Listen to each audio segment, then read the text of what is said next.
2014 সালের 5 জানুয়ারির জাতীয় নির্বাচন অনুষ্ঠিত না হলে দেশে জঙ্গি এবং সন্ত্রাসবাদ বেড়ে যেত বলে মনে করেন তথ্যমন্ত্রী হাসানুল হক ইনু।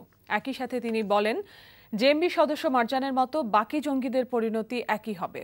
শুক্রবার রাতে রাজধানীর গুলশান ক্লাবে news broadcast association of Bangladesh এনবিএর নবনির্বাচিত কার্যনির্বাহী কমিটির দায়িত্ব গ্রহণ অনুষ্ঠানে একথা বলেন তিনি।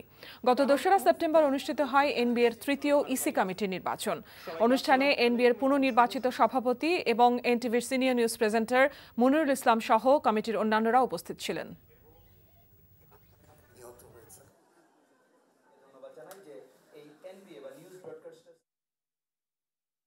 ওই নির্বাচনটা যাপিত জীবনের চলমান চাকাকে রক্ষা করেছিল।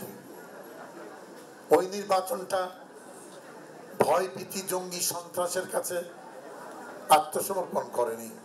সরকারের পক্ষ থেকে বলছি যে না, আমরা একটু ছাড় দেব না। আজকে মারজান গিয়েছে, কালকে টারজান থাকলে সেও চলে যাবে। আমরা থাকবো, সভ্যতা থাকবে, বাংলাদেশ থাকবে।